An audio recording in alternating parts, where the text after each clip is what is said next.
যদি কোনোদিন মদিনাতুল মুনাওয়ারাতে যান, রওজা মুবারকে সালাম দিয়ে বলবেন, ইয়া রাসূলুল্লাহি, আমি জানি আপনি রওজা মুবারকে জিন্দা, আমি জানি আপনি আমার সালাম গ্রহণ করেছেন, সালাম শুনেছেন।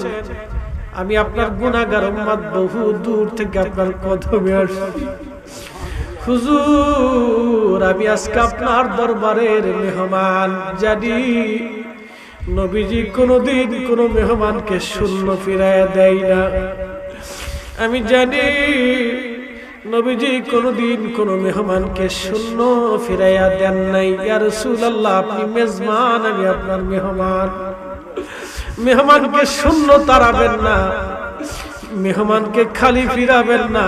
এই মেহমানকে কিয়ামতের ময়দানে সুপারিশ দিয়া আপনার কদমের গোলাম বানাইয়া দিবেন, কবুল করে নিবেন।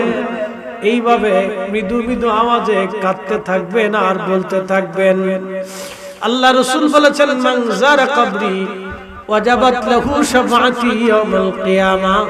ইমাম তাকিউদ্দিন সুবকি শিফাউস সাকামের মধ্যে লিখতেছেন, আল্লাহর নবী বলতেছেন, উম্মত রে, আমার জিয়ারতে যারা আসবে, আমার জিয়ারতে যারা দাঁড়াবে, কিয়ামতের ময়দানে তাকে সুপারিশ করে জান্নাতে নিয়ে যাওয়া আমি নবীর জন্য দায়িত্ব হয়ে যায়। চিৎকার করে বলেন সুবহানাল্লাহ। আপনাদেরকে হাদিসে কারিমা থেকে শোনাচ্ছি, হযরত আলী রাদিয়াল্লাহু আনহু যুদ্ধের জন্য রওনা করলেন সিফিনে। কারবালার পাশ দিয়ে যাচ্ছিলেন ফোরাতের তীর ঘেঁষে। যখন লোকদেরকে জানলেন, লোকের এই জায়গার নাম কি, বলে, ইয়া আমিরাল মুমিনিন, এই জায়গার নাম হচ্ছে কারবালা। ইমাম হযরত আলী রাদিয়াল্লাহু তাআলা আনহু ঘোড়ার পিঠ থেকে নামলেন, সুয়ারি থেকে নেমে জায়নামাজ এনে কারবালার একটা গাছ ছিল, হানজাল গাছ, এই গাছের পাশে জায়নামাজ বিছিয়ে দিলেন। মুসনাদ আহমদ, ইমাম আহমদ ইবনে হানবল, ইমাম ইবনু কাসির আল বেদার মধ্যে লিখতেছেন, হযরত আলী জায়নামাজ বিছিয়ে 2 রাকাত নামাজ পড়লেন। নামাজ শেষ করার পরে উনি কেঁদে কেঁদে দোয়া করতে লাগলেন। দোয়া শেষ হয়ে যাওয়ার পরে বলতে লাগলেন, হে আবু আব্দুল্লাহ, তুমি এইখানে কিন্তু ধৈর্য ধারণ করিও, এটা মুসিবতের জায়গা, ধৈর্য ধারণ করি আবু আব্দুল্লাহ। ওনার খাদেম সাহাবীরা জিজ্ঞেস করলে, ইয়া আমিরাল মুমিনিন, এইভাবে আপনি এইখানে নামাজ পড়লেন কেন, কি জন্য দোয়া করলেন? আর আপনি বলতে লাগলেন, হে আবু আব্দুল্লাহ, তুমি ধৈর্য ধরো, আবু আব্দুল্লাহ তুমি ধৈর্য ধরো। ইয়া আমিরাল মুমিনিন, কি হিকমত হতে পারে এই কথা, রহস্য কি? হযরত আলী চোখের পানি ছেড়ে দিয়ে কেঁদে দিয়ে বললেন, সাথীরা রে, আমি আমার মাসুক নবীর জবান মোবারক থেকে শুনেছি, কারবালার প্রান্তরে হানজাল গাছের পাশে আমার হুসাইন সপরিবারে নির্মমভাবে জমিনে শহীদ হয়ে যাবে। আমার নবীজি এই জায়গা শনাক্ত করে দিয়েছে। সাহাবীরা রে,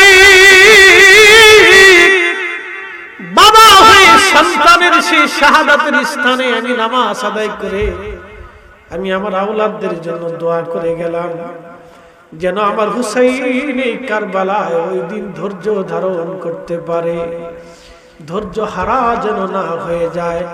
তার মানে ইমাম হুসাইন শহীদ হবে, নবীজি আগেই বলে গেছেন তিনারা শহীদ। প্রশ্ন করতে পারেন, ফরিদি হুজুর, কিসের জন্য তারা শহীদ? মূলে চলে আসি, কেন তারা শহীদ, কি জন্য তারা শহীদ? ঘটনার বাস্তবতা চলে যাচ্ছে কারবালার শেষে। উম্মে সালমা রাদিয়াল্লাহু আনহা বলতেছেন, একদিন আমি নবীজি দেখলাম ইমাম হুসাইন ছোট্ট নানার কোলের মধ্যে ইমাম হুসাইন খেলাধুলা করে। ইমাম হুসাইন খেলতেছিল নানার কোলের মধ্যে, আর নানা রাহমাতুল লিল আলামিন চোখের পানি ফেলে ফেলে কাঁদতেছিলেন ডুকরিয়ে ডুকরিয়ে। উম্মে সালমা রাদিয়াল্লাহু আনহা প্রিয় নবীর সামনে দাঁড়ায় বলেন, হুজুর, আপনি হুসাইনকে কোলে নিয়ে কাঁদতেছেন কেন? কি হেতু হতে পারে? এর হাকিকত কি? আপনি কেন কান্না করেন? আপনাকে কে কষ্ট দিল ইয়া রাসূলুল্লাহ? নবীজি কেঁদে কেঁদে বলেন, সালমা রে, দুনিয়ার কেউ আমাকে কষ্ট দেয় নাই, কিন্তু একটা সংবাদ শুনে আমি নবী আমার কান্না ধরে রাখতে পারি নাই। বলে হুজুর কি সংবাদ বলবেন নি? আল্লাহর নবী ডাক দিয়ে বলেন, সালমা রে, জিবরাইল আমার কাছে এসেছিল, আমাকে এসে বলল, হুজুর আপনি কি আপনার হুসাইনকে ভালোবাসেননি? আমি বললাম, হ্যাঁ জিবরাইল, আমি তারে ভালোবাসি। বলে হুজুর একদিন ফুরাতের তীরে কারবালার মাঠে আপনার অবাধ্য উম্মতেরা আপনার এই কলিজার টুকরাকে নির্মম ভাবে শহীদ করে দিবে। ইয়া রাসূলুল্লাহ, আপনি যদি দেখতে চান কারবালার মাটি এনে আপনাকে দেখাই দিতে পারি। সালমারে, কারবালার মাটি এনে জিবরিল আমাকে দেখাইছে, আমি সেই বিরহ বেদনা নিয়ে কাঁদতেছি রে সালমা। আমার হুসাইনের সেই কষ্টের দিন, বিরহ বেদনার জন্য আমি কাঁদতেছি। তার মানে কি বুঝলেন? এই জন্য নবী আমার উম্মতকে বলেন, উম্মতরা, আল হাসান ওয়াল হুসাইন ইবনা, আমার হাসান আর হুসাইন আমার দুইজন বংশধর, মান আহাব্বাহুমা ফাকাদ আহাব্বানি, তাদেরকে যারা ভালোবাসবে আমাকে তারা ভালোবাসবে। ওমান আহাব্বানি আহাব্বাহুল্লাহ, তাদেরকে যারা ভালোবাসবে, আমি নবীকে যারা ভালোবাসবে তারা আল্লাহকে ভালোবাসবে। ওমান আহাব্বাহুল্লাহু আদখালাহুল জান্নাহ, আল্লাহকে যারা ভালোবাসবে আল্লাহ তাদেরকে জান্নাত দিয়ে দিবে। তার মানে হুসাইনি ভালোবাসা মানে আল্লাহর ভালোবাসা, নবীর ভালোবাসা। অতএব আমরা যেহেতু হুসাইনকে ভালোবাসি, আশা করি নবীকে ভালোবাসে উস্তুনে হান্নানা যদি মরা কাঠ হয়ে জিন্দা হয়ে জান্নাতে চলে যেতে পারে। কাসওয়াউন নবীকে ভালোবাসে যদি জান্নাতে চলে যেতে পারে। কিতকির কুকুর আল্লাহর ওলিদেরকে ভালোবাসে যদি বেহেশতে চলে যেতে পারে। হুদহুদ পাখি সুলাইমান আলাইহিস সালামকে ভালোবাসে যদি জান্নাতে চলে যেতে পারে। উহুদ পাহাড় নবীকে ভালোবাসে যদি জান্নাতে চলে যেতে পারে। মাকরামপুরবাসী আমরা শহাদায়ে কারবালাকে ভালোবাসে আমরা আল্লাহর বেহেশতের আশা করতে পারি। কথা বলেন ঠিক কিনা? তোমার ওই নাম শুনিলাম, এই চোখে দেখলাম না, তোমার ওই নাম শুনিলাম, এই চোখে দেখলাম না, এই সুর যদি শুনে থাকো একবার দেখা দাও না, এই সুর যদি শুনে থাকো একবার দেখা দাও না। হে রাসূল তোমায় ভালোবাসি, অন্তরে শুধু মুখে নয়, জান্নাতের আশায় নয় হে রাসূল, জাহান্নাম কেউ ডরি না, জাহান্নাম কেউ ডরি না। মাকরামপুরবাসী এই দিন আল্লাহ নবীর কাছ থেকে নিয়ে নিলেন। কাকে নিলেন? ইমাম হুসাইনের শাহাদাত নিলেন। প্রশ্ন করবেন ফরিদি হুজুর, নবীজি এই দিন ইমাম হুসাইনকে কেন কুরবানি করলেন? কিসের জন্য তারা কুরবানি হলেন? নবীজি জানতেন ইমাম হুসাইন শহীদ হয়ে যাবে। আল্লাহ রাসূল বহু বছর আগে বলে গেছেন, হুসাইন তুমি শহীদ হবা কারবালার ময়দানে। ওই দিন নানা গো তুমি ধৈর্য ধারণ করিও, আমার নানার উম্মতের জন্য তুমি আল্লাহর পথে শহীদ হবা। ঘটনার বাস্তবতা চলে যাচ্ছে কারবালার শেষে। ইমাম হুসেন কারবালায় উপস্থিত। 10ই মুহররম জোহরের নামাজ পার হয়ে গেল, জুমার দিন পার হয়ে যাচ্ছে। আমির হামজা রাদিয়াল্লাহু আনহু লোহার একটা বর্ম ছিল, যেই পোশাক পরে যুদ্ধের ময়দানে যুদ্ধে যাইতো মানুষ, ওই পোশাকখানা তিনি গায়ে দিলেন, জুলফিকার তলোয়ার হাতে নিলেন, আর নবীজির সবুজ পাগড়ি খানা মাথার উপরে বাঁধলেন। হযরত জয়নুল আবেদিনের কাছে গেলেন। জয়নুল আবেদিন অসুস্থ, বাবাকে দেখে উঠে বসতে চাচ্ছিলেন কিন্তু পারতেছিলেন না। ইমাম হোসেন তার কাছে গেলেন, বুকে জড়িয়ে ধরলেন, সন্তানকে চুমা দিলেন, আদর করলেন, ডাক দিয়ে বলেন, বেটারে, জীবনের শেষ আদর দুনিয়ার থেকে তোমাকে করে যাচ্ছি, আমারে বিদায় দিয়ে দাও, দুনিয়াতে তোমার সাথে আর দেখা হবে না রে ছেলে আমার। জয়নুল আবেদিন কেঁদে দিয়ে বললেন, আব্বা জান, আমার বড় ভাই কাসিম এই ময়দানে শহীদ, আমার বড় ভাই আলী আকবর শহীদ, আমার ছোট ভাই ইমাম আলী আকবরকে পানিবিহীন এই ময়দানে নির্মমভাবে শহীদ করে রাখা হয়েছে। আব্বা জান, আমাকে অনুমতি দিলে আমি যুদ্ধের ময়দানে যাইয়া আমার জীবনটাকে কুরবানি করতে চাইতেছি, অনুমতি দেন, আমি যুদ্ধের ময়দানে যেতে চাই। হযরত ইমাম হুসাইন ডাক দিয়ে বলেন, বেটারে, তোমাকে আমার নানার উম্মতের জন্য রেখে যাচ্ছি, একবার জোরে বলা যাবে কি ইয়া রাসূলুল্লাহ?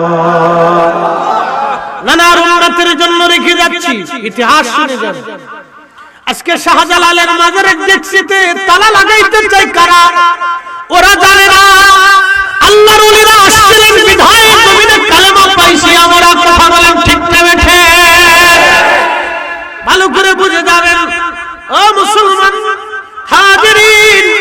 ইমাম জয়নুল আবেদিন বললেন, বেটারে, নানার উম্মতের জন্য রেখে যাচ্ছি, তোমার মাধ্যমে আমার নানার উম্মতের কিয়ামত পর্যন্ত একটা খেদমত আদায় হবে।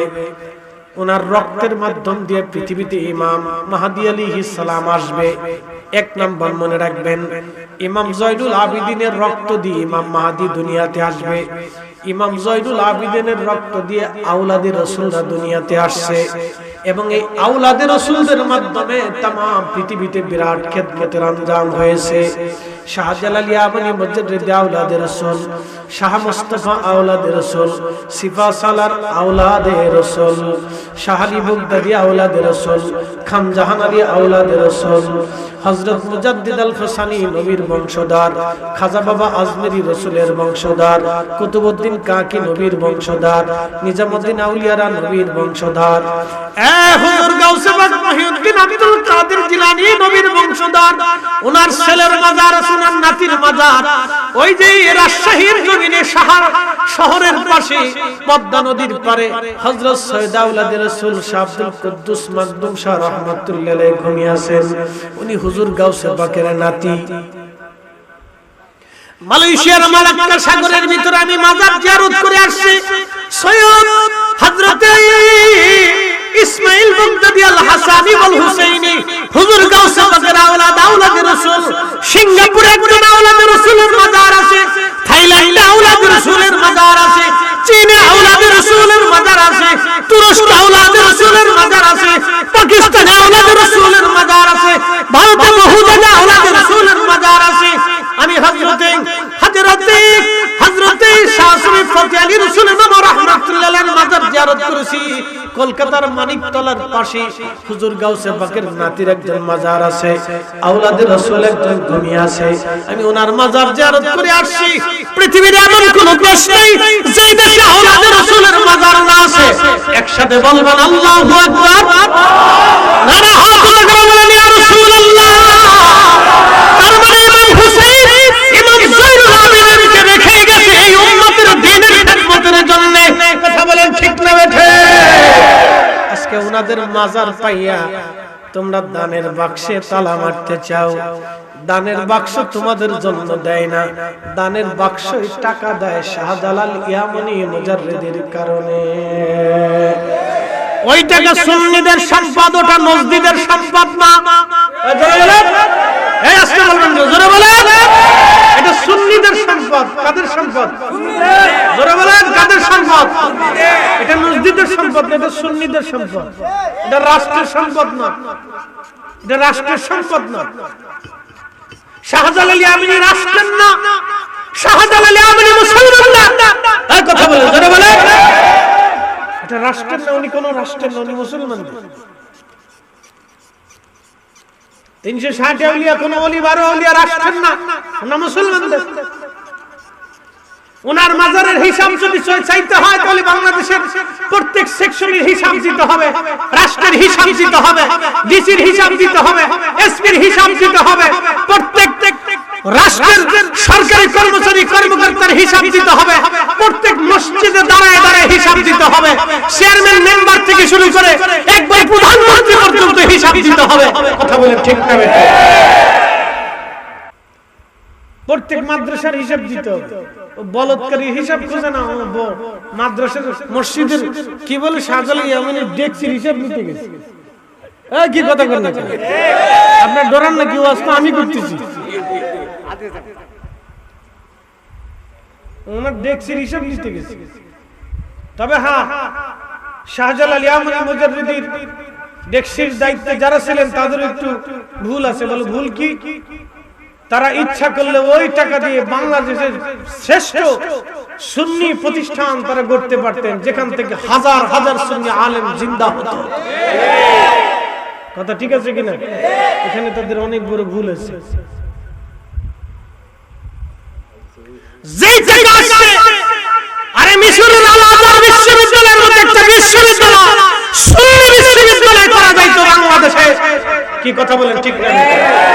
সুন্নি বিশ্ববিদ্যালয় হতো, সারা পৃথিবীর একটা মডেল থাকতো, ইসলামের বিরাট বড় খেদমত আঞ্জাম হতো। তো খুব মনোযোগ দেন, আমি মূল আলোচনায় ফিরে যাচ্ছি। ইমাম হুসাইন রাদিয়াল্লাহু আনহু বললেন, বেটা তোমাকে নানার উম্মতের জন্য রেখে যাচ্ছি, তুমি যুদ্ধের ময়দানে যেতে হবে না, মার খেদমত করো। সন্তানের কাছ থেকে বিদায় নিয়ে জুলফিকার তলোয়ার হাতে নিয়ে বোন হযরত জয়নব রাদিয়াল্লাহু আনহাকে কাছে ডেকে বললেন, কলিজার টুকরো বোন আমার, তুমি আসো, তোমার কাছ থেকে বিদায় নিতে চাচ্ছি, আর আমার পরিবারের সবকিছু তোমাকে বুঝিয়ে দিতে চাচ্ছি। হযরত জয়নব রাদিয়াল্লাহু আনহার সামনে দাঁড়াইলেন, কেউ বাঁচা নাই, সন্তানরা শহীদ হয়েছে, ভাতিজারা শহীদ হয়ে গেছে, শুধু একটা ভাই চোখের সামনে দাঁড়িয়ে আছে। হযরত জয়নবের কাছ থেকে বললেন, কলিজার টুকরা রে, দুঃখে সুখে মায়ের কোলে আমরা একসাথে বড় হয়েছি, কোনদিন খেয়ে কোনদিন না খেয়ে নানা আমাদেরকে আদর করে বড় করে তুলেছিলেন। কলিজার টুকরা, বড় ভাই, আব্বা জান, আমার আত্মীয় স্বজন সন্তানরা শহীদ হয়ে গেছে, আমি এখন তোমার সামনে দাঁড়িয়েছি, বিদায়ের পালা, দুনিয়াতে দেখা হবে না, হাসরের ময়দানে দেখা হবে। বলেন এই সময় কোন বোন স্থির থাকতে পারে? জয়নব রাদিয়াল্লাহু আনহা ইমাম হুসাইনের বুকের মধ্যে মাথা ঠেকি ডুকরি ডুকরি কেঁদে বললেন, ভাই আমার, আব্বাজানকে শহীদ করা হলো, মাকে দেখে বেঁচেছিলাম, মা আল্লাহর ডাকে সাড়া দিয়ে নবীর সাথে দিদারে আল্লাহর বেহেশতে চলে গেল। বড় ভাইকে দেখে সান্ত্বনা মিটাইতাম, বড় ভাইকে বিষ প্রয়োগে মদিনাতে শহীদ করা হলো, আপনাকে দেখে কলিজা ঠান্ডা করতাম। সন্তানরা এই ময়দানে ঘুমিয়ে গেছে, কলিজার টুকরো সন্তানরা শহীদ হয়ে গেছে, কলিজার টুকরো ভাতিজারা শহীদ হয়ে গেছে, আপনি এখন আমার সামনে দাঁড়িয়েছেন, বিদায় চাচ্ছেন, আমাদেরকে কার আমানতে রেখে যাচ্ছেন? কে আমাদেরকে দেখবে? এই বিজবন মরুভূমিতে এই অঞ্চলে আপনি আমাদেরকে দাওয়াত করে এনে এরা আমাদেরকে নির্মমভাবে হত্যা করতেছে, কে আমাদেরকে দেখবে? কার আমানতে রেখে যাচ্ছেন? বলে, কলিজার টুকরা আমার, আল্লাহর আমানতে তোমাদেরকে রেখে যাচ্ছি, কিন্তু কয়েকটা ওসিয়ত মানবা। এক নম্বরে, আমার জয়নুলকে কষ্ট দিবি না, আমার জয়নুলকে সন্তানের মতো লালন করবা। আমি জানি আজকের পর থেকে কোনোদিন জয়নুলের মুখে আর তুমি হাসি দেখবা না, ঠিকই তাই। ইমাম জয়নুল আবেদিন মৃত্যুর আগ দিন পর্যন্ত কেউ ওনার হাসি কোনোদিন দেখে না, উনি কোনোদিন হাসতেন না, হাসতে পারতেন। মানুষটা জিজ্ঞেস করতে, ইমাম জয়নুল আবেদিন আপনি হাসেন না কেন? বলে, কারবালার ময়দানের যে দৃশ্য আমি দেখেছি, আমার মুখ থেকে কখনো আমার চেহারা থেকে হাসি আসে, আমি হাসতে পারি। তোমরা যদি সেই দৃশ্য দেখতা তাহলে তোমরা কলিজা ফেটে মারা যাইতা। আমি যে দৃশ্য কারবালার ময়দানে দেখেছি, আমার চোখের সামনে আমার কলিজার টুকরারা শহীদ হয়েছে, নির্মম ভাবে তাদেরকে হত্যা করা হয়েছে। আমি এই দৃশ্য দেখার পরেও কি মনে করো আমি হাসবো? আমার মুখে কোনো হাসি নেই, জীবনে কোনো সুখ নেই। আমি সেই বিরহ বেদনা নিয়ে এখনো বেঁচে আছি। হযরত ইমাম জয়নুল আবেদিন আমার কলিজার টুকরাকে দেখে রাখবি জয়নব। আরেকটা ওসিয়ত আমি করি, আমার শাহাদাতের পরে ওরা আমার দেহ ক্ষত বিক্ষত করে দিবে। আমার সাকিনা আমারে বড্ড ভালোবাসে, আমার কলিজার টুকরা মেয়ে আমার।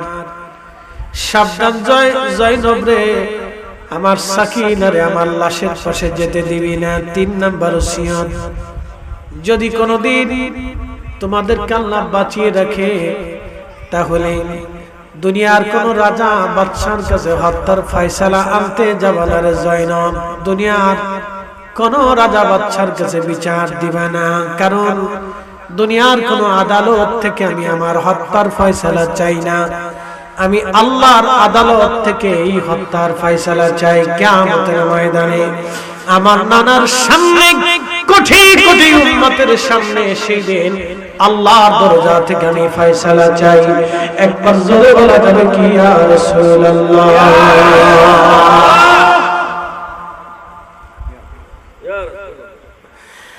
বুঝতে পারতেছেন শাহাদাতের মূল রহস্য এইখানে। শাহাদাতের মূল রহস্য এইখানে। দুনিয়ার কোন আদালত থেকে ফয়সালা চাই না, আমি আল্লাহর আদালত থেকে কিয়ামতের ময়দানে ফয়সালা নেব। আমার নানার সামনে কোটি কোটি উম্মতের সামনে সেদিন আমি ফয়সালা চাবো।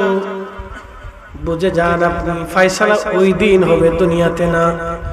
জয়নব রে, 4th নাম্বার ওসিয়ত, যদি কোনদিন মদিনাতুল মুনাওয়ারায় যাও তাহলে শোনো, মদিনায় কারো বাড়ি যাবে না। সবার আগে আমার জয়নুলকে আমার নানাজি রওজা মোবারকের পাশে দাঁড়া করাই দিবা। তোমরা অদূরে বসবা, আমার জয়নুলকে বলবা 3 দিন দুঃখের কথাগুলি যেন নানার রওজার পাশে দাঁড়ায় দাঁড়ায় বলে। আমার নানার রওজায় বিচার দিবা, দুনিয়ার কারো কাছে বিচার দিবা না। তোমার ওই পাওয়ার আশায় মন ছুটে যাই মদিনায়। তোমার ওই পাওয়ার আশায় মন ছুটে যাই মদিনায়। এ আশিকে দিদার দাও না, আর দূরে থাকিও না। এ আশিকে দিদার দাও না, আর দূরে থাকিও না। হে রাসূল তোমায় ভালোবাসি, অন্তরে শুধু মুখে নয়। জান্নাতের আশায় নয় হে রাসূল, জাহান্নাম কেউ ডরি না।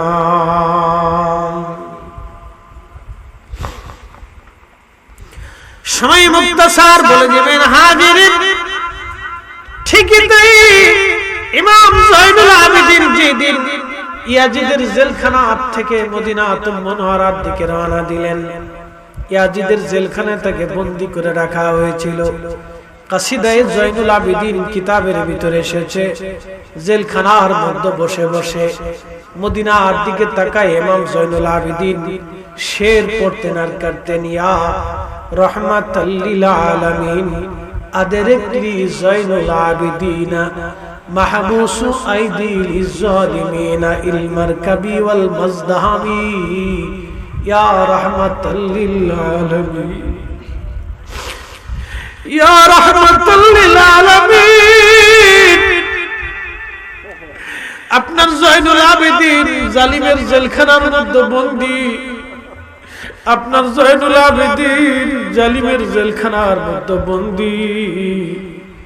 ইয়া রাসূলুল্লাহ, আপনি আমারে সাহায্য করেন। ইয়া নবী আল্লাহ, আপনি আমারে মদদ দেন।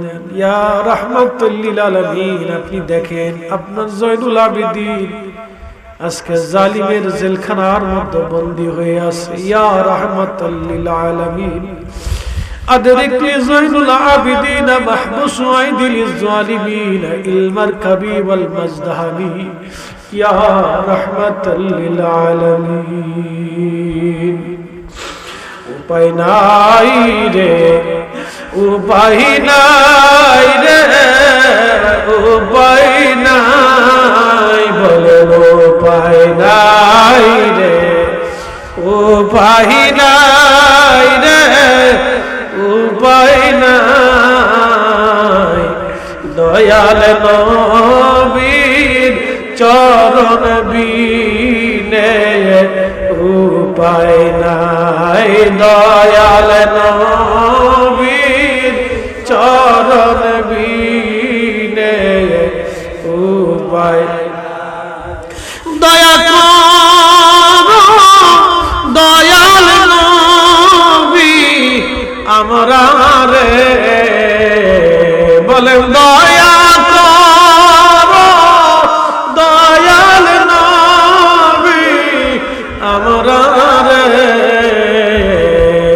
দয়া করো মুর্শিদ কেবলা খাতিরে, দয়া করো হুসাইনের খাতিরে, ইয়া রহমাতাল লিল আলামিন, ইয়া রহমাতাল লিল আলামিন। জেলখানা থেকে মুক্তি নিয়ে চলে গেলেন তিনি মদিনাতুল মুনাওয়ারাতে। সারা মদিনার মানুষ জানতে পারছে ইমাম জয়নুল আবেদিন জাইনাব সকিনা রিদওয়ানুল্লাহি তাআলা আলাইহিম আজমাইন দা নবীর আওলাদরা ফিরে আসছে। মদিনার ঘর থেকে নারীরা কেঁদে কেঁদে কেঁদে কেঁদে বের হয়ে আসলো। মদিনার হাজার হাজার মানুষেরা রওজা মুবারকে ভিড় করলো। ইমাম জয়নুল আবেদিন নওরা রওজা মুবারকের পাশে দাঁড়িয়ে সালাম দিলেন। আহা, সেই সালামের ওজন বড়ই অদ্ভুত ছিল। সেই সালামের ভিতরে বড় পেরেশানি ছিল। সেই সালামের ভিতরে বড় বিরহ বেদনা নিয়ে সালাম দিলেন। হাজার হাজার মদিনার মানুষ বসে আছে, চুপচাপ, কোনো শব্দ নাই। সালাম দিয়ে ইমাম জয়নুল আবেদিন 3 দিনের দুঃখের কথাগুলি বলতে লাগলেন। কিভাবে পানিবিহীন হযরত ইমাম আলী আসগরকে শহীদ করা হয়েছিল। যখন তিনি বলতে লাগলেন, মদিনার মানুষ চিৎকার দিয়ে উঠল। মদিনার নারীরা চিৎকার মেরে মেরে কাঁদতে লাগলো। মদিনার মানুষরা চিৎকার মেরে মেরে কাঁদতে লাগলো। সারা মদিনাতে কান্নার রোল পড়ে গেল। ইমাম জয়নুল আবেদিন দাঁড়িয়ে দাঁড়িয়ে বলতেছিলেন, ইয়া রাসূলুল্লাহ, ইয়া নবী আল্লাহ, আপনার উম্মতেরা আমাদেরকে কারবালায় দাওয়াত দিয়ে নিয়ে যে 3 দিন পানিবিহীন আমাদেরকে কষ্টে রেখে দিল। আমার ছোট ভাই আলী আসগরকে পানির জন্য আমার আব্বা নিয়েছিলেন। পানিবিহীন বাবার কোলের মধ্যে আমার ছোট ভাইটাকে তীর মেরে হত্যা করা হয়েছিল। পানিবিহীন সেই দিন আমার ছোট ভাইটা শহীদ হয়েছে। ইয়া রাসূলুল্লাহ, আপনার দৌহিত্ররা, আপনার কলিজার টুকরারা ওই ময়দানে নির্মমভাবে হত্যা করা হয়েছে। আমাদেরকে পানি দেওয়া হয় নাই, তৃষ্ণায় কষ্ট দেওয়া হয়েছে, খাবার দেওয়া হয় নাই, ক্ষুধার্ত রাখা হয়েছে, আমাদের হাত পা গুলি বেঁধে রাখা হয়েছে, আমাদেরকে ঘোড়ার পিঠে চড়াই আসামি বানাইয়া কুফার অলিগুলি দিয়ে ঘোরানো হয়েছে, আমাদেরকে বেত্রাঘাত করা হয়েছে, চাবুক দিয়ে পিটানো হয়েছে, অপমান করা হয়েছে। ইয়া রাসূলুল্লাহ, এইভাবে যখন উনি কাঁদতেছিলেন আর বলতেছিলেন, সারা মদিনায় কান্নার রোল পড়ে গেল। এমন কোন মানুষ নাই রে মদিনাতে সেই দিন কান্না না করেছিল। আর ওই বুঝি রে যাই রে শোনা কারবালার মাতম জারি, কান্দে ইমাম হুসাইন বিনয় করি আলী আসগরের লাশ বুকে ধরি, কান্দে ইমাম হুসাইন বিনয় করি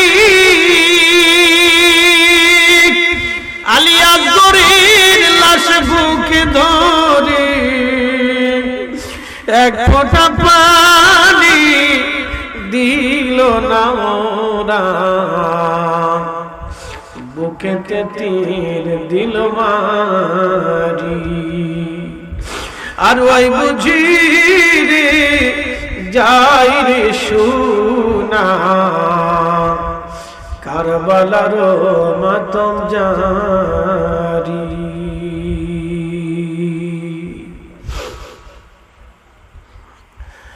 আহা, সেই দিনের সেই কথাগুলি শুনে শুনে মদিনার মানুষ হয়রান হয়ে গেল। ওই সময় বসে মদিনার মানুষ পণ করলো, আমরা জীবন দিলেও ইয়াজিদের বায়াত নেব না, জীবন চলে যাবে ইয়াজিদকে আমরা কোনোদিন মেনে নেব না। ঠিকই তাই, মদিনার মানুষ কোনোদিনও ইয়াজিদকে মেনে নেয় নাই, যার কারণে মদিনার 10,000 মানুষ শহীদ হয়েছিল, যেটাকে হাররা দিবস বলা হয়। ইয়াজিদ মদিনায় 3 দিন পর্যন্ত হত্যাযজ্ঞ করেছিল। 10,000 মদিনার মানুষ মেরেছিল, 70 জন সাহাবী শহীদ করেছিল সেই দিন। মদিনায় নবীর রওজা মুবারকের মসজিদে নববীর বারান্দায় ঘোড়া গাধা বেঁধেছিল ইয়াজিদের সৈন্যরা। ঘোড়া গাধাগুলি পায়খানা পেশাব করেছিল মসজিদে নববীতে। আহা, 3 দিন পর্যন্ত মসজিদে নববীতে আযান দেওয়া বন্ধ করে দিয়েছিল ইয়াজিদের বাহিনী। কিন্তু ইয়াজিদ তাদেরকে শাস্তি দেয় নাই, বরং তাদেরকে পুরস্কৃত করেছিল। এই জমিনে খোদার মসজিদের ভিতরে বসে কেউ যদি ইয়াজিদের প্রশংসা করে, জুতা দিয়ে বাইরে গিয়ে মসজিদ থেকে তারা বের করা লাগবে। কথা বলেন ঠিক না বেঠে? ওরা আল্লাহর দুশমন, ওরা নবীর দুশমন, ওরা শুহাদায়ে কারবালার দুশমন। ঠিক না বেঠে? সাচ্ছে মুসলমান ওরা, নামে মুসলমান, ইমানদারের ঈমান নিয়ে করছে যারা খেলা, ওরাই তো আসলে ইয়াজিদেরই চেলা।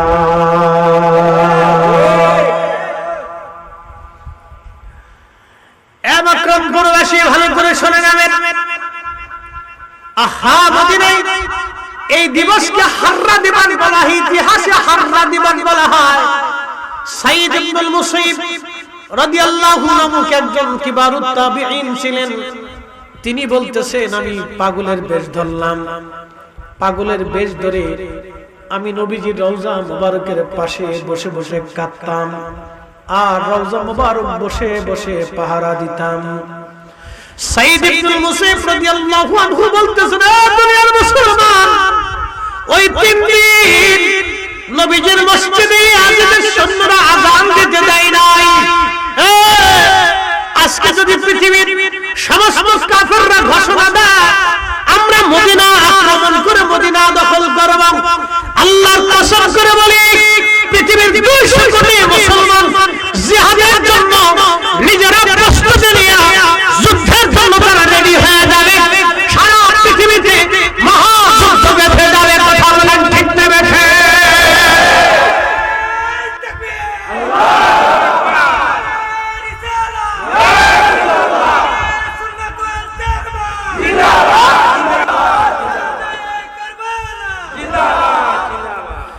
আহা, সেই দিন মদিনাতে 3 দিন আযান দেওয়া বন্ধ করে দিয়েছিল ইয়াজিদ। ঘোড়া গাড়া বেঁধেছিল ইয়াজিদের হুকুমে। 10,000 মদিনার বাসিন্দাদেরকে হত্যা করা হয়েছিল, 70 জন সাহাবী হত্যা করা হয়েছিল। এরপরে এর প্রশংসা যে করে ওর জুতা দিয়ে বাইরে গিয়ে মসজিদ থেকে বের করতে ও হারামির ঘরের হারামি, ও জানোয়ারের ঘরের জানোয়ার, কুকুর আর শুয়োরের চাইতেও নিকৃষ্ট। কি কষ্ট হইতেছে নি আপনাদের? যদি তার জন্য দরদ থেকে থাকে তাহলে পরে মনে রাখেন আল্লাহর জাহান্নাম আপনার জন্য অবধারিত। বলে হুজুর কোন দলিলে? মুস্তাদরিক হাকিম লি সহিহের একটা হাদিস শুনাইতেছি। আল্লাহ রাসূল বলেন উম্মত কেউ যদি মাকামে ইব্রাহিমে নামাজ পড়ে, ভালো করে শুনে যান, কেউ যদি মাকামে ইব্রাহিমে নামাজ পড়ে, বুঝতে পারতেছেন মাকামে ইব্রাহিম দামি জায়গা, ওইখানে নামাজ পড়লে দোয়া করলে দোয়া কবুল হয়ে যায়। কেউ যদি মাকামে ইব্রাহিমে নামাজ পড়ে এবং রোজা হালতে থাকে এবং রুকনে ইয়ামানে, কাবা শরীফের যে রুকনে ইয়ামান আছে, এই রুকনে ইয়ামানের ভিতরে যদি রোজা হালতে সেজদা অবস্থায় মারা যায়, তারপরেও সে বেহেশত যাবে না। ওয়া মুবগিদুল আহলি বাইতিন নবী সাল্লাল্লাহু আলাইহি ওয়াসাল্লাম, যদি তার অন্তরে আমি নবীর আহলে বায়াতের প্রতি বিদ্বেষ থাকে, হিংসা থাকে, দুশমনী থাকে, আমার হাসান হুসাইন, আমার আলী ফাতেমা, আমার বিবিরা, আমার আব্বাস, আমার হামজা, আমার জাফর, আমার আলীর সাথে যদি কেউ বিদ্বেষ রেখে থাকে, তাহলে সে বেহেশত যাবে না, বেহেশত যাবে না, জান্নাতে যাবে না। কারণ আমার আহলে বায়াত এদের সাথে বিদ্বেষ রেখে যদি সে অবস্থায় মারা যায়, তারপরে সে বেহেশত যাবে না, যাবে না। অতএব ইয়াজিদের প্রশংসা এই জমিনে যারা করে, ওই মৌলবি হলো দুনিয়ার শয়তানের আজাজিলের ঘরের আজাজিল। ওর থেকে 100 গজ দূরে থাকতে হবে না, ওর থেকে আগুন থেকে যেইভাবে দূরে থাকেন ওর থেকে ওইভাবে দূরে থাকতে হবে। গুকরা সাপ দেখলে যেইভাবে আপনারা সতর্ক হয়ে যান, ওর থেকে ওই রকম আপনাকে সতর্ক হতে হবে। ও হলো দুনিয়ার ইমানের গুকরা সাপ। গুকরা সাপ চিনছেন না? কামড় দিলে কিন্তু সর্বনাশ, ঠিক আছে? ও হচ্ছে ইমানের গুকরা সাপ, ও আপনার ধ্বংস করে দিবে। মনে রেখে না কেন? বলে হুজুর সতর্ক করতেছেন কেন? আমাদের দেশে একদল আছে বুকে হাত বেঁধে নামাজ পড়ে, ওরা কি ইয়াজিদের কোনো দোষ ছিল না, এটা ভালো লোক ছিল। তার মানে ওরা ইয়াজিদের খালাতো ভাই। এই আস্তে আস্তে জোরে বলেন, ওরা ইয়াজিদের ভাই, ওরা সহিহ হাদিসের দোয়াই দেয়। ওর কপালে ঝাঁটার বাড়ি শয়তান, যে শয়তানের পক্ষ নেই ওটা শয়তানের দালাল। কথা ঠিক আছে কি? ওটা শয়তানের দালাল। না কষ্ট হইতেছে আপনাদের? খেলা দেখবেন না আপনারা?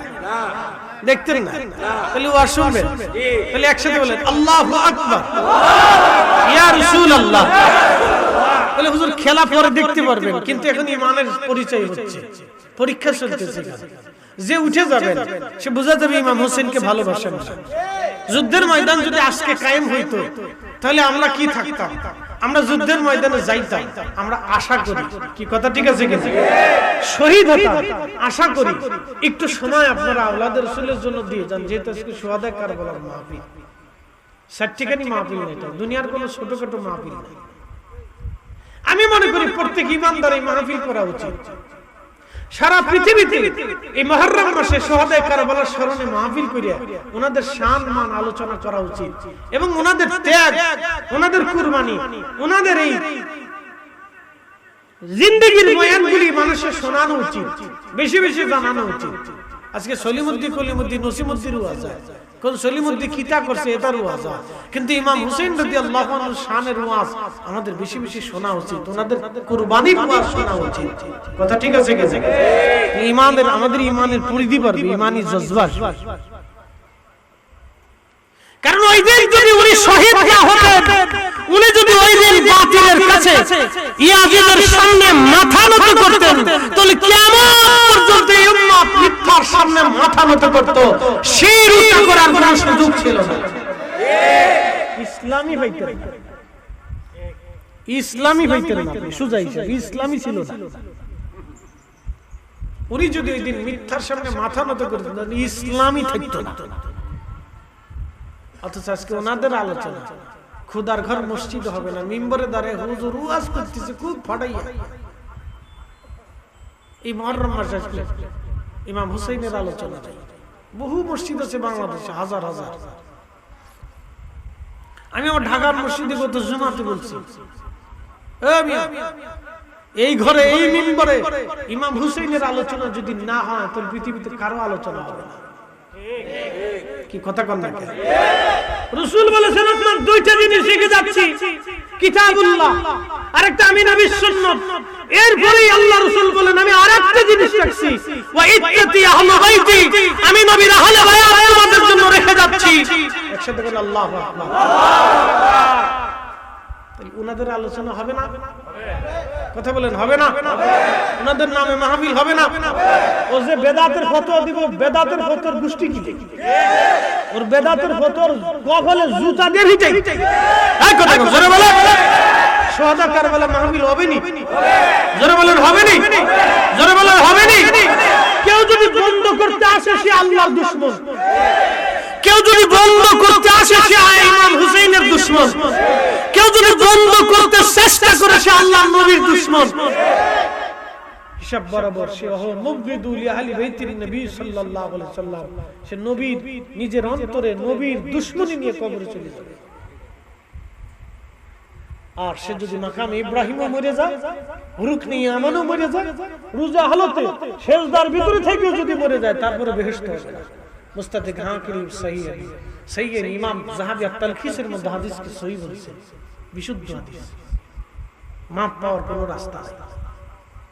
পাগড়ি আমার মতো 7-8 কেন 11 হাত বাঁধলেও কাজ হবে না। কাবা শরীফের গিলাফ দিয়ে কবরে দিলেও বেহেশত যাবে না।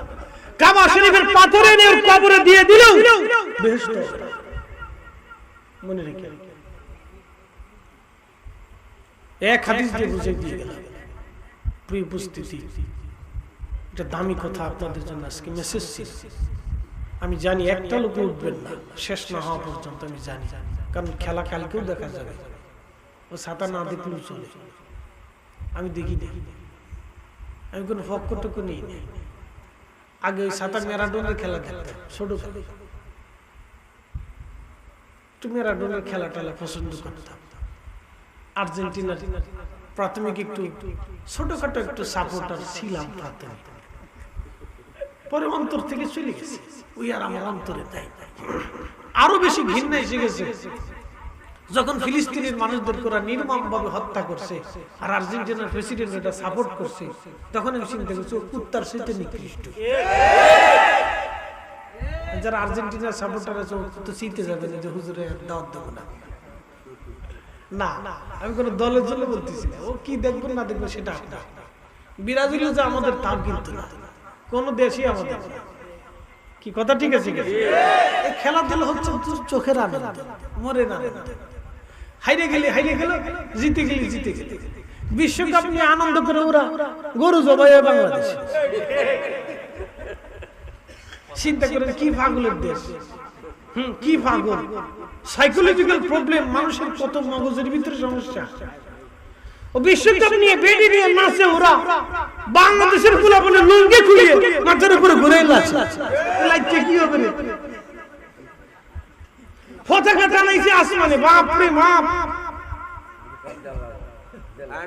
চিন্তা করেন পতাকা টানাইছে, কারেন্টের খাম্বায় ঘুরে মরে, বাসের নিচে গাছের নিচে ঘুরে মরে। এগুলো সাইকোলজিক্যাল প্রবলেম, মনস্তাত্ত্বিক সমস্যা। এগুলো সাইকো রোগ, এই জন্য চিকিৎসা করতে হয়। সাইকো রোগ, সাইকোলজিক্যাল প্রবলেম, ব্রেনের সমস্যা।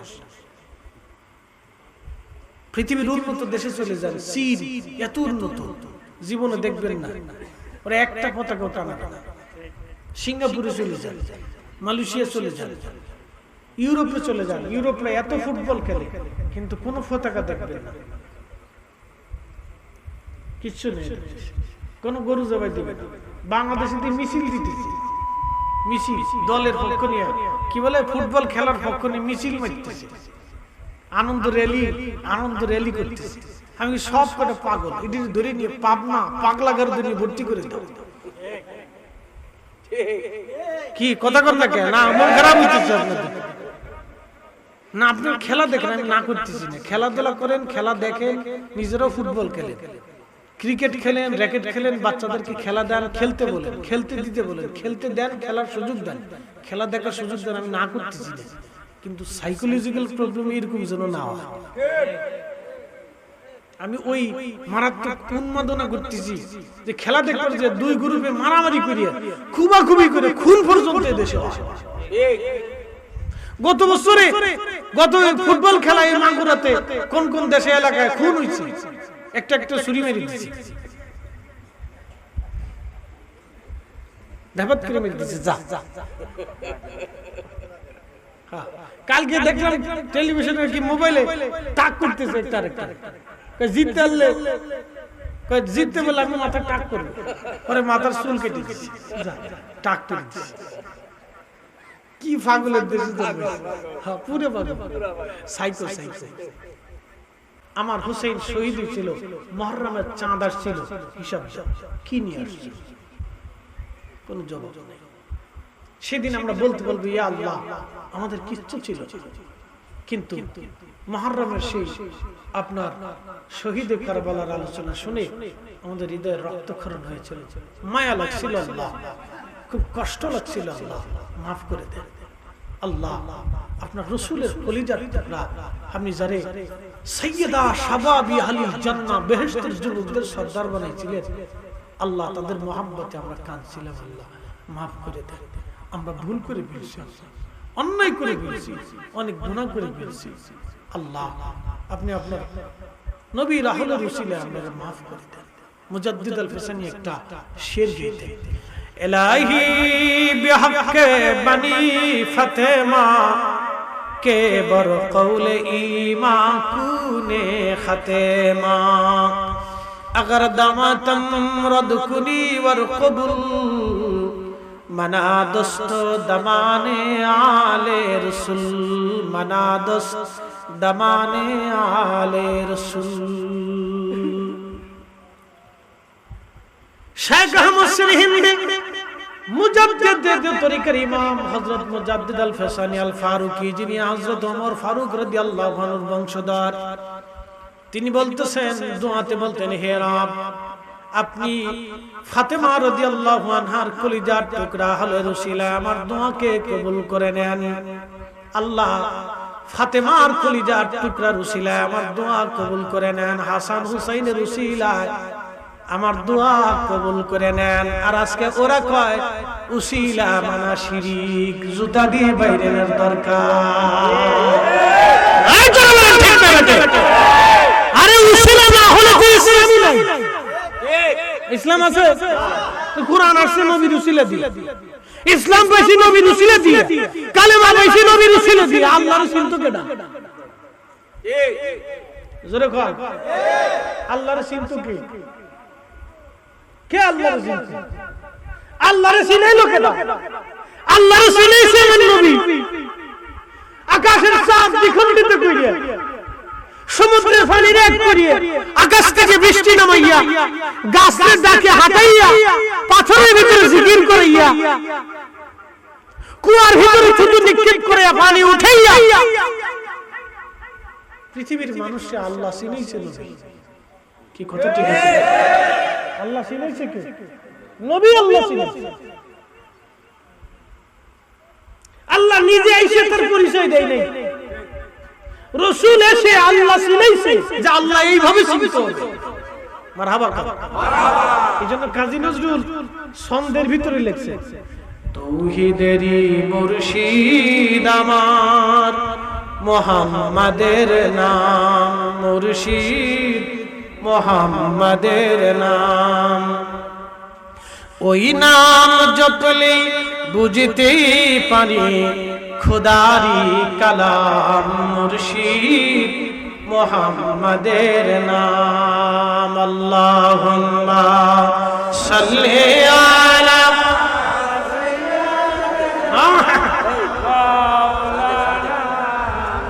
মুহাম্মাদ ওয়া আলা আলি সাইয়্যিদিনা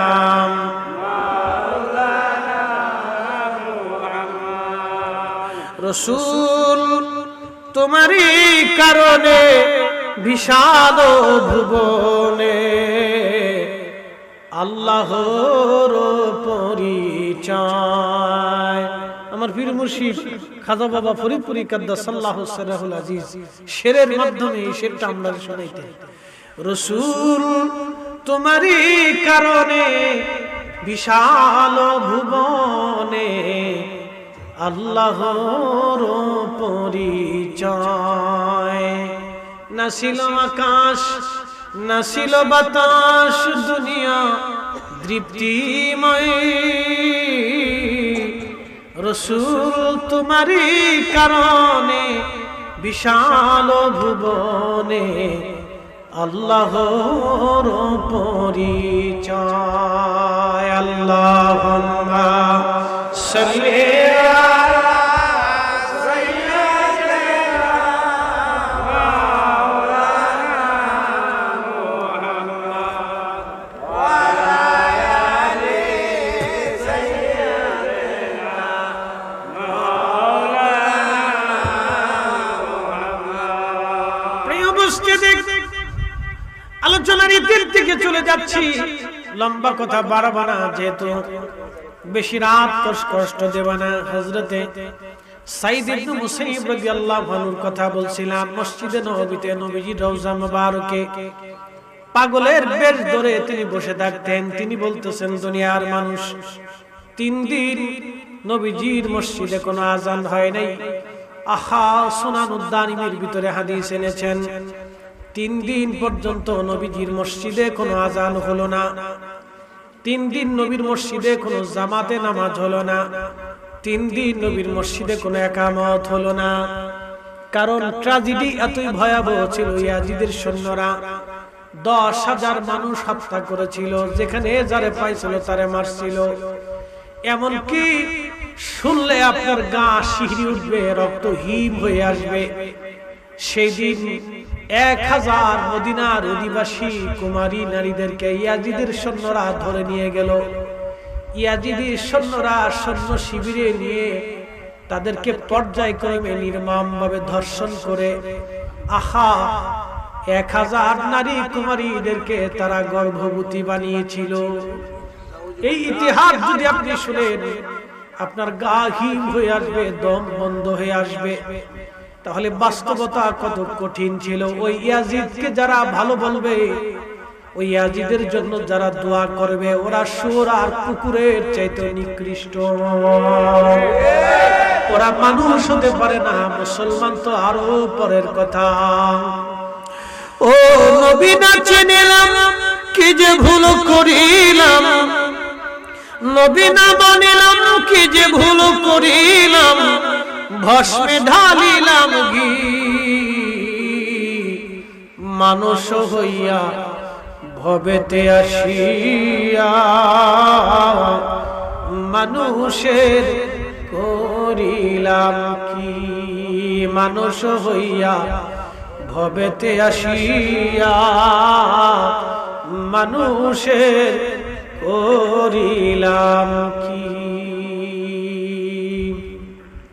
সাঈদ ইবনে মুসাইয়্যিব রাহিমাহুল্লাহ তিনি বলতেছেন, দুনিয়ার মানুষ তোমরা শোনো, আমি রওজা মুবারকের পাশে বসে বসে কাঁদতাম। ঠিক যোহরের ওয়াক্ত যখন আসতো, তখন আমি লক্ষ্য করতাম রওজা মুবারক থেকে আজানের আওয়াজ আসতেছে।